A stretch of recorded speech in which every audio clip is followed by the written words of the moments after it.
bagaimana kemudian musik ini bekerja kalau sampai bisa punya pengaruh? Ya.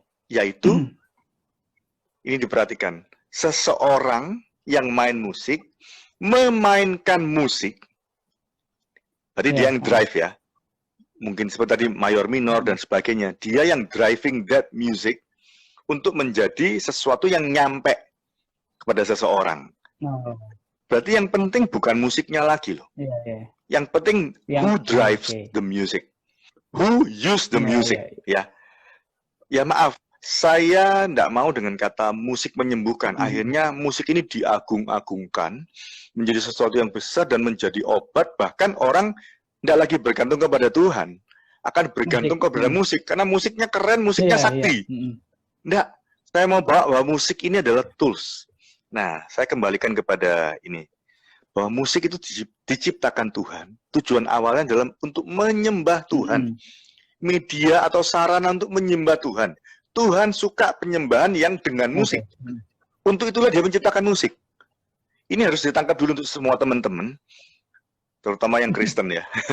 Bahwa musik diciptakan oleh Tuhan sendiri karena Tuhan yang mau. Tuhan yang suka dan senang bahwa penyembahan kepada dia diiringi musik. Itu tujuan awal yang kita tidak boleh lepaskan. Selebihnya, itu adalah sesuatu yang menurut saya Tuhan baik gitu loh. Sehingga musik ini kita bisa pakai untuk apa saja. Gitu. Tidak salah. Bunyi yang diterima seseorang, kalau tadi adalah nada-nada, itu comforting, membuat orang tenang. Tapi ada yang lebih fisika ya. Lebih ke arah ilmu atau scientific, yaitu frekuensi. Frekuensi. Jadi orang yang tidak menganggap itu musik, yang dia terima itu adalah frekuensi. Nah, saya pelajari bahwa frekuensi di atas 100 Hz itu yang mempengaruhi telinga kita. Karena kayak suara jelas, artikulasi, karakter, itu semua berbicara di definisi namanya, definition. Dan itu ada di frekuensi mid to high. Jadi 100 Hz ke atas itu membentuk definisi, membentuk karakter, membentuk pesan, dan sebagainya. Tapi 100 Hz ke bawah, itu mempengaruhi bukan telinga. Tidak punya arti, tapi ngefek ke badan, ke tubuh. Kalau tadi saya bicara tubuh selalu goyang, intinya having fun, right? Cuma seneng-seneng tok, gitu. Jadi tubuhnya seneng, bisa olahraga dan sebagainya. Tapi frekuensi di bawah 100 Hz itu ngefek kepada tubuh kita. Subwoofer itu kan selalu di bawah 100. Ya, 100 lah. Ada yang 125. Tapi anyways, untuk fungsi, kalau 125-100 mungkin ngejar low frequency yang tercrossover untuk bunyi di subwoofer. Tapi specifically low frequency, the low and the lowest frequency, and the dynamic, the biggest dynamic itu ada di low frequency. Karena getaran speaker kan paling hebat di low, di speaker besar. Tendangannya paling gede kan di speaker besar, yang berdiameter besar. Nah, itu efeknya ada di mana? Yang paling banyak memanfaatkan ini sebagai berefek di mana? Tahu nggak, Heng? Nah, diskotik itu driving somebody. It's not about the ears. Mereka tidak pusing kata-kata ya, makanya musik disco kan sembarangan atasnya. Sorry ngomong sembarangan. Maksudnya pokoknya ngiringi, terserah. Ada kata-kata tidak ada, kata-kata diputer-puter cuma untuk sama terus, misalkan ngomong, misalkan hey you, tok, diputer-puter, di remix. Kenapa? Yang mereka tuju adalah low frequency and dynamic. What drives that? Drive what? Maksudnya mengedrive apa? Drive tubuh. Jadi mereka enjoying itu bukan musical loh. Tapi tubuhnya di rhythm dan ditutuk-tutuk sama tendangan dep-dep-dep sama dem-dem-dem sama low frequency gem gem gem gem. Itu semua. Itu ngefeknya enggak pusing dengan telinga. Itu ngefeknya kepada tubuh. Dan itu yang dipakai bersamaan dengan ekstasi, dengan orang yang apa istilahnya? Ya pokoknya sudah fly begitu. Kalau sudah fly, dia kan tidak mikir, Wong dia lari dari kenyataan dengan Fly kok. Jadi paket antara the Fly and the low music, low frequency and the dynamic. Ini paket untuk memuaskan manusia, tapi di cara yang tidak baik. Bisa nangkep ya? Bisa nangkep ya? Jadi pesannya, pengaruhnya seperti itu. Jadi selama kita, ketika kita bicara musik punya pengaruh, itu harus tahu. Ya, yang mana yang positif, mana yang negatif, mana yang kita drive dengan, tadi saya bilang kan, musisinya yang bisa ngedrive musik. Mau kemana musik ini dipakai? Kalau memakainya salah, atau memang niatnya salah, ya bisa. Ada pengaruhnya juga. Jadi bahaya sekali kalau kita tidak mengerti dengan baik, makanya musik. Aduh, musik itu kan cuma seneng have fun, loh, apa dipikiri. Kalau kita tidak tahu itu, suatu ketika kita bisa kena pengaruh jahat, pengaruh salah, ya kan? Nah, sampai sini jelas ya. Saya lanjut lagi ya. Satu lagi bukti. Musik itu adalah seni. Kalau bicara musik, waktu saya bahas antara musik itu ada Lucifer dan sebagainya, musik itu kayaknya, ekstrim kanan dan ekstrim kiri. Wow, ini hitam, ini putih gitu. Jadi kita jadi lebih aware. Kalau kita udah aware, ya berarti hal yang tidak baik itu gampang terlihat. Padahal kan iblis itu bapak pendusta. Dia mau pakai itu. Ya, sorry saya mesti ngomong bahwa seni itu selalu berefek kepada jiwa manusia. Oke. Kalau musik dia mau cuma seni, berarti orang akan berkutat, nggak apa-apa kok, musik itu seni kok. Nggak ada jeleknya. Seni itu kan netral. Tapi hati-hati, bahwa musik itu bukan musik. Musik yang berseni tadi, seni musik itu, mengkotak kita kepada jiwa kita. Karena seni itu kerjanya di jiwa. Makanya dia punya pengaruh pada pikiran, perasaan, dan kehendak. Tapi ketika kita tahu bahwa musik itu diciptakan oleh roh Allah, di mana kita harus menyembah dalam roh dan kebenaran, maka seharusnya musik itu harus penetrasi, berpengaruh, dan digerakkan oleh musisi-musisi yang dipenuhi roh Allah. Baru musik ini bisa menuju kepada pengaruh yang ketiga, yaitu kepada roh. Iblis tahu ini, setan tahu ini.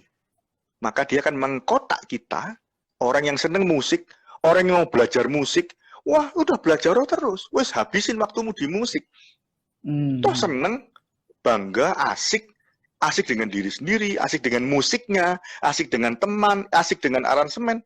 Tapi kalau sampai kita tidak tahu dasarnya, maka kita tidak akan bisa penetrasi sampai pada tujuan Allah, yaitu musik buat Allah, musik menyenangkan Tuhan, musik yang membawa roh teman-teman atau jemaat menuju bertemu dengan roh Allah, itu semua tujuan awal, tujuan pamungkas. Jadi teman-teman yang menangkap ini, berdoalah dan siapkan diri untuk tetap aware, untuk jaga diri dan jaga teman-teman yang lain untuk bisa lakukan ketiga-tiganya. Loh, bukan berarti terus, nek ngono ngorong-ngoroh tok ae.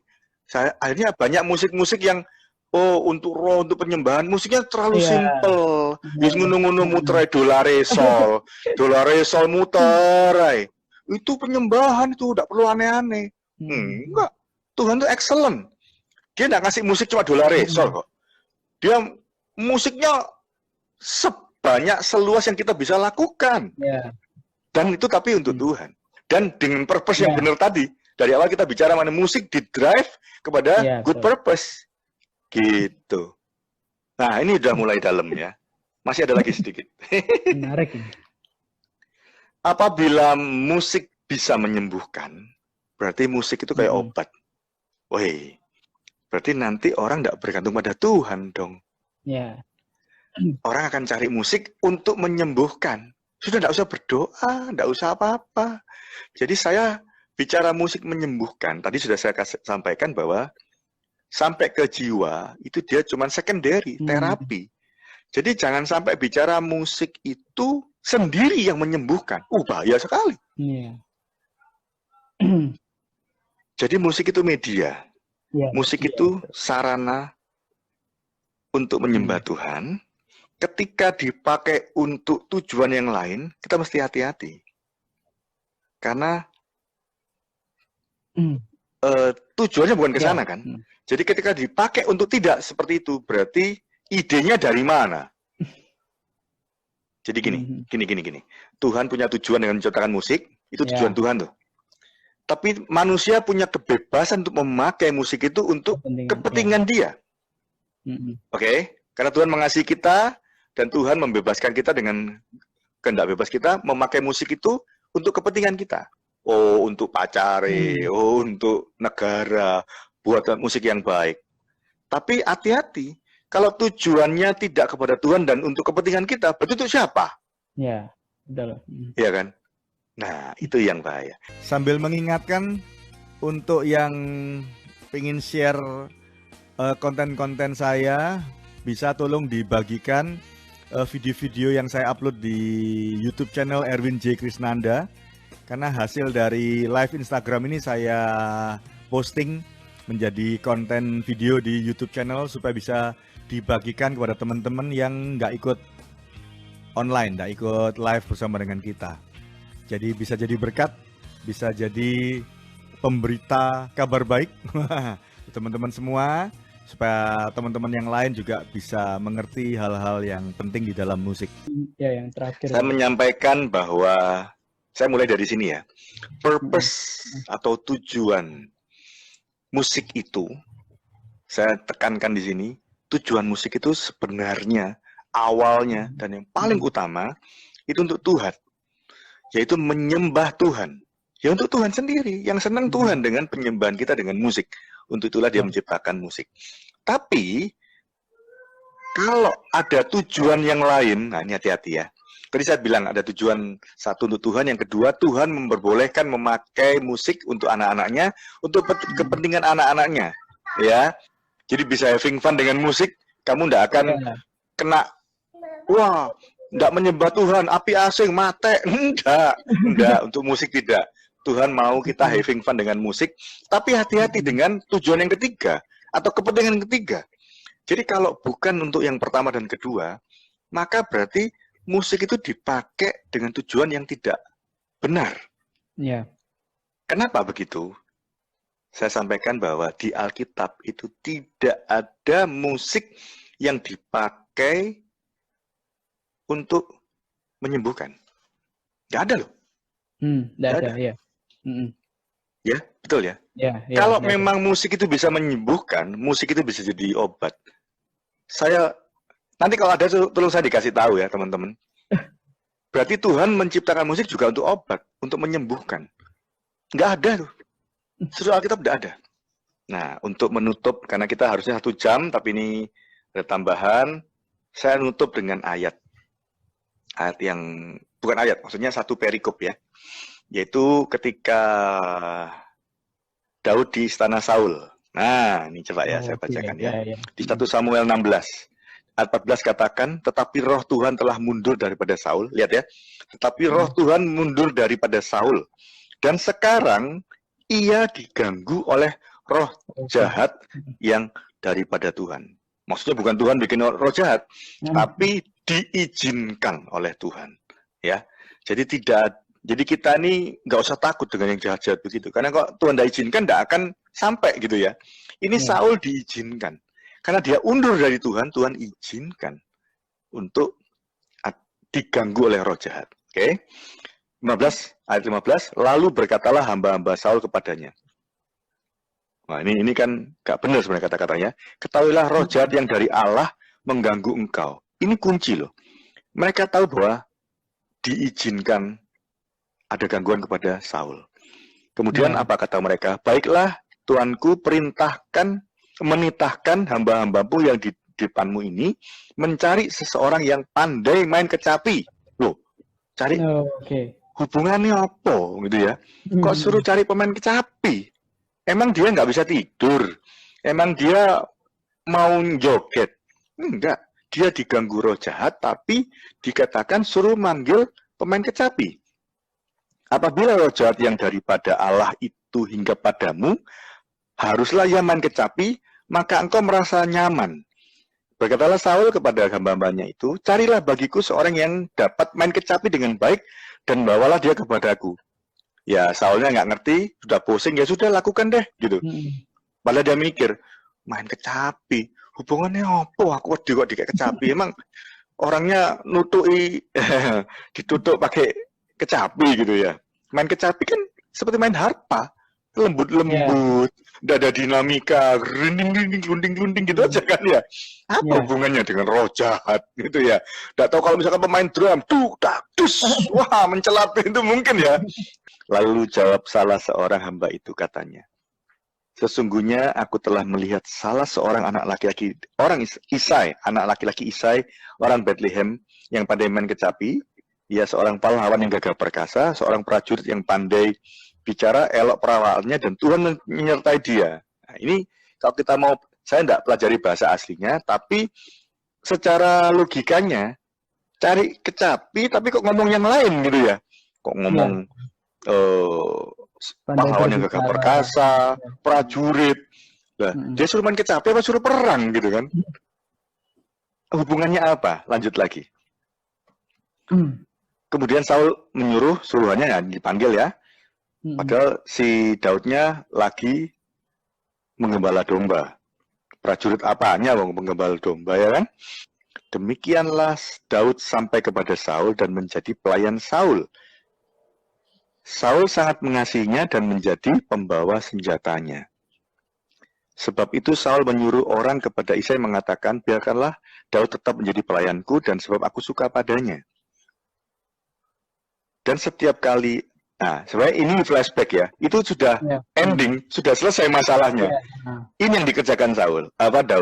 Dan setiap kali apabila roh yang daripada Allah itu hingga pada Saul, maka Daud mengambil kecapi dan memainkannya. Saul merasa lega dan nyaman, dan roh yang jahat itu undur daripadanya.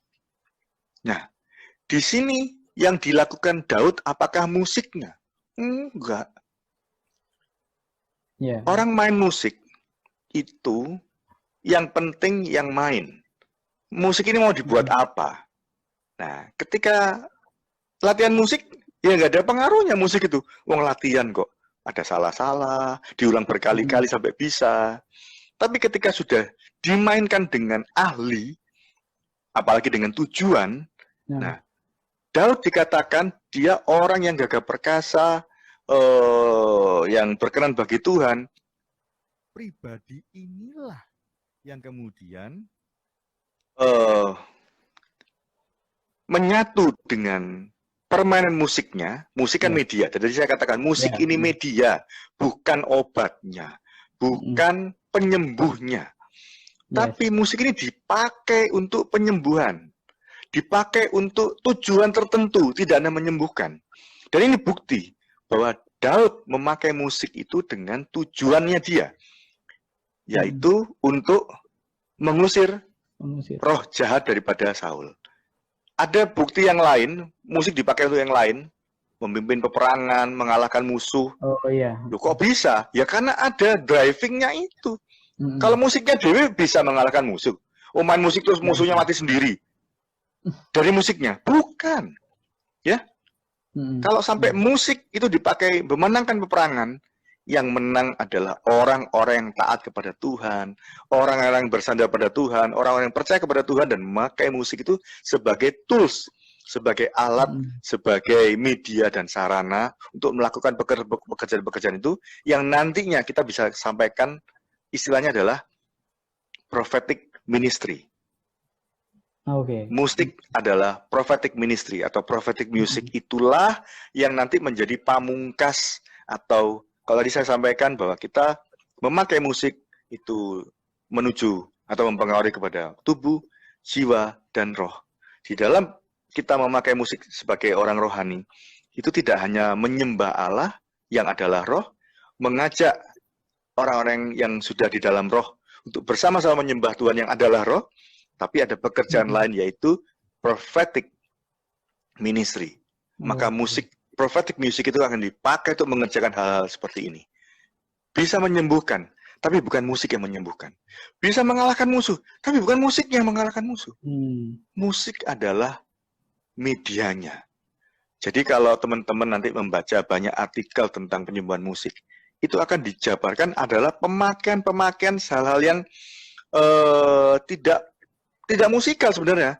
Bisa frekuensinya, bisa apanya. Loh, kalau musiknya disajikan secara lengkap, dia hanya comforting tadi, membuat joy, membuat sukacita, dan hatinya gembira. Hati yang gembira adalah obat.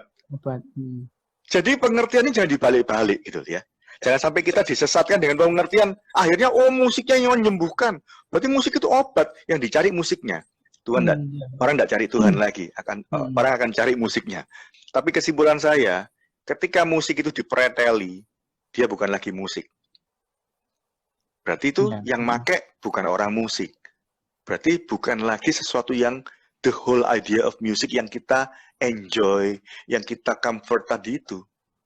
Kalau dia full, the whole enjoyed, kita menikmatinya, itu pasti sukacita. Karena soul kita dipenuhi oleh sukacita itu. Dan sukacita itulah, hati yang gembira itulah yang akan menjadi obat. Gitu ya. Itu bukan berarti jadi obatnya ya. Oh sakit perut, nyanyi-nyanyi. Enggak juga, belum tentu sembuh. Tapi hati yang gembira itu membuat kita tidak sakit. Karena kita sukacita, senang. Gitu ya. Kan ada yang bicara juga bahwa penyakit tertentu karena pikiran, karena stres, karena dendam, karena iri hati membuat penyakit. Kalau hatinya baik, hatinya sukacita terus, kan tidak ada pikiran-pikiran negatif, maka dia akan tidak ada penyakit. Nah, seperti itu ya. Jadi gimana jadinya kalau nanti istilahnya kayak, ya mungkin kita kalau yang ngomong sampai roh kan, ya istilahnya kita musisi rohani ya, kok. Ya. Kalau semua musisi rohani ngerti tentang ini kan dahsyat banget gitu loh, kok. Jadi tubuhnya kena, jiwa kena, rohnya juga kena gitu loh. Iya. Ya memang harusnya begitu. Iya, makanya kan bisa jadi luar biasa gitu loh. Oh iya. Loh kita ini luar biasa loh. Cuma belum semua spend life untuk pergi situ. Makanya kan kalau ada yang sudah sampai sana dan dipakai luar biasa, bisa-bisa nggak perlu pengkhotbah itu. Sudah penuh dengan hal-hal yang baik dalam sebuah ibadah. Tapi itu kan selalu saling mengisi. Jadi kita harus mendengar firman Tuhan dan sebagainya. Enggak, mungkin kalau sekarang kan mungkin masih kepake cuman tubuh sama rohnya aja. Mungkin cuman kepake jiwa sama rohnya aja. Mungkin kalau bisa whole package itu kan luar biasa. Hati-hati loh. Hati-hati loh. Kalau bicara tubuh dan jiwa saja yang menjadi tujuan kita, semua pemusik main itu. Betul. Orang main musik pengen sampai message-nya delivered. Oh ini kata-kata tentang sedih, dia mau sampaikan benar-benar sedih. Kamu dapat sedihnya, berarti kamu dapat jiwanya. Betul. Iya kan? Tapi kapan bisa penetrasi sampai ke rohnya, mengajak jemaat menyembah roh Allah. Bahkan terakhir bisa terjadi pekerjaan profetik dari para pemusik. Terjadi healing tadi, bukan karena musiknya. Tapi pemusik profetik yang memakai musik sehingga Roh Kudus datang dan melakukan pekerjaan profetik. Profetik itu kan prophet. Prophet itu nabi. Nabi melakukan pekerjaan Roh Kudus. Jadi itu yang terjadi di dalam prophetic ministry. Jadi teman-teman yang hari ini mendapatkan poin-poin ini, mari mulai dari diri sendiri dan kemudian mulai bagikan ke teman-teman supaya apa yang kita lakukan akan menuju kepada apa yang Tuhan mau. Dan ini yang saya dapatkan terakhir. Dalam masa pandemi ini, kalau kita merasakan, hadirat Tuhan di dalam gedung gereja, menyembuhkan, Roh Kudus hadir gitu kan. Itu kan ada merinding-merinding gitu mungkin, atau merasa, dipenuhi begitu musik dengan sound system, dipenuhi Roh Kudus hadir menyelimuti kita, bertata dan sepujian. Ini sekarang nggak ada itu loh. Semuanya online, semuanya nggak kelihatan. Kayak kita main musik hilang gitu aja. Nah, tapi kalau kita mengerti hal ini, selalu biasakan atau persiapkan kita melakukan hal-hal ini, wah, terjadi mujizat. Kalau Iya. kita main dalam ibadah online kita dan orang yang mendengarkan disembuhkan, dapat sukacita, dapat message dari Tuhan. Wow. Itu lebih dahsyat daripada kita main di ruangan gereja biasa ya. Iya. Ya mungkin Gitu. sekarang ini tempat saatnya latihan-latihan ini kok. Pemain musik yang biasanya cuma main sampai ke tubuh jiwa aja. Mungkin kan sekarang lagi dilatih ini. Betul. Dilatih Dipersiapkan. Dipersiapkan. Ya. Yang dilatih bukan tubuh jiwa lagi, tapi rohnya yang harus dilatih ya. Iya. Ya, sampai situ yang bisa saya sampaikan. Saya bergumul beberapa hari untuk ini dan saya pikir ini yang penting untuk saya sampaikan dari persepsi saya. Saya akan terus belajar untuk bisa kalau ada pertanyaan lanjutan tentang ini karena ini krusial ya. Orang yang tidak ada di sekitar kita yang tidak sama dengan kita mungkin tidak bisa nangkep ini. Iya. Tapi kita harus nangkep ini supaya nggak salah. Karena musik itu sendiri tidak bisa diagungkan. Musik sendiri tidak bisa diandalkan. Musik itu hanya sarana dan media. Kalau membuat kita sukacita, ya bersyukurlah kayak kita punya hadiah, kita punya hal yang kita sukai gitu. Tapi bukan segala-galanya. Justru yang penting adalah kitanya dan tujuannya, yaitu Tuhan. Ya, ini hal yang baik untuk semua teman-teman. Semoga menginspirasi, semoga berguna, dan bisa menjadi passion yang baru di dalam hidup dan pelayanan kita masing-masing. Terutama untuk para pemusik yang memakai musik supaya menjadi benar dan lebih benar lagi di hadapan Tuhan.